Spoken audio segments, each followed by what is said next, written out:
ថ្ងៃនេះខ្ញុំសូមណែនាំអ្នកទាំងអស់គ្នាអំពីការទិញពាក្យប្រឡងឈ្មោះហាប់ចុងការឬក៏ទិញពាក្យប្រឡងកម្រិត5ជំហានទី1សូមអ្នកទាំងអស់គ្នាចូលទៅកាន់កម្មវិធី Google Chrome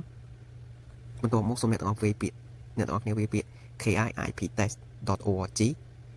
ឬក៏វាយពាក្យ Hanguk Imin Chedan បន្ទាប់មកទៀតសូមអ្នកទាំងអស់គ្នាចុចពាក្យចុងការឈប់ស៊ូរួចយកពាក្យ PBT ហ្នឹងគឺយើងប្រឡងតាមកណ្ដាស់ហើយបើ CBT គឺប្រឡងតាមកុំព្យូទ័រក៏ប៉ុន្តែយើងប្រឡងតាមកណ្ដាស់គឺយកពាក្យ PBT នៅពេលយើងចុចកន្លែង PBT នឹងរួចវាក៏ load មកដល់កន្លែង login ឲ្យយើង login ID និង password របស់យើងហើយផ្នែកខាងក្រោមឲ្យយើងចុចនៅលេខដែលគេដាក់ទៅលើផ្ទាំងឲ្យយើងឃើញហ្នឹងពេលយើងចុចមកពេញរួចរាល់អស់សូមអ្នកទាំងអស់គ្នាចុចពាក្យ login បន្ទាប់មកទៀតសូមអ្នកទាំងអស់គ្នាចុចពាក្យ PBT ឈ្មោះហាប់ចុងការរួច tick លើពាក្យ Suryo ហើយសូមអ្នកទាំងអស់គ្នា tick សញ្ញាខ្វាច់ពីព្រោះថាកន្លែងហ្នឹងបើយើងអត់មានលក្ខណៈអីឲ្យគណៈកម្មការប្រឡងគួរកត់សម្គាល់ទេយើងចុចខ្វែងទៅហើយបន្ទាប់មកទៀតសូមអ្នកទាំងអស់គ្នាចុចពាក្យថាអឺមដាន់គេនៅពេលដែលយើងចុចពាក្យថាអឺមដាន់គេរួចវានឹងលោតមកដល់ផ្ទាំងមួយនេះ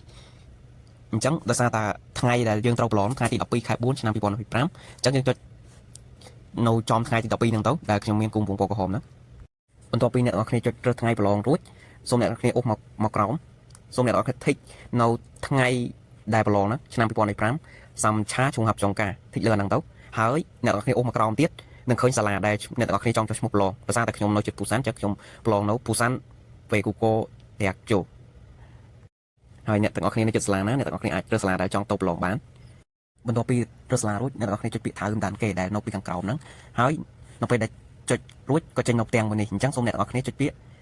ឆនជេធុងងីបានឲ្យអ្នកទាំងអស់គ្នាយល់ព្រមលក្ខខណ្ឌទាំងអស់ហើយសូមអ្នកទាំងអស់គ្នាជ្រើសរើសធនាគារដែលអ្នកទាំងអស់គ្នាចង់ផ្ញើប្រាក់ទៅពេលចុចពាក្យឆនជេធុងងីហើយអ្នកទាំងអស់គ្នានឹងឃើញធនាគារដែលយើងចង់ផ្ញើប្រាក់ទៅដោយសារតែខ្ញុំចង់ផ្ញើទៅធនាគារ KB អញ្ចឹងខ្ញុំរើសយក KB គូមីនអ៊ុនហែងរួចអាកន្លែងដែលខ្ញុំគូរង្វង់ពណ៌លឿងនេះឲ្យយើងបំពេញ email នៅពេលដែលយើងផ្ញើប្រាក់ទៅចំនួន 38,000 វ៉ុនហ្នឹងវានឹងផ្ញើព័ត៌មានមកតាម email របស់យើងដែលយើងបំពេញនៅក្នុងហ្នឹងរួចអ្នកទាំងអស់គ្នាសូមចុចពាក្យថាអឺម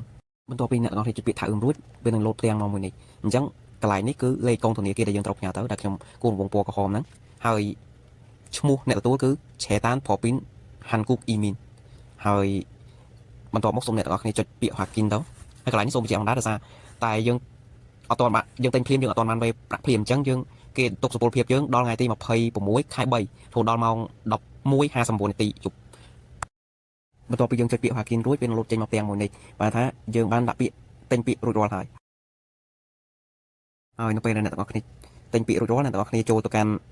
កន្លែងព័ត៌មានរបស់អ្នកទាំងអស់គ្នាទៅនឹងឃើញឈ្មោះរបស់អ្នកទាំងអស់គ្នាថ្ងៃខែឆ្នាំកំណើតហើយថ្ងៃប្រឡងហើយឈ្មោះដែលយើងប្រឡងហ្នឹងហើយមួយទៀតអាស័យដ្ឋានសាលាដែលយើងប្រឡងហ្នឹងហើយនៅពីខាងលើគេ 38,000 វ៉ុនហ្នឹងគឺជាថ្លៃប្រឡង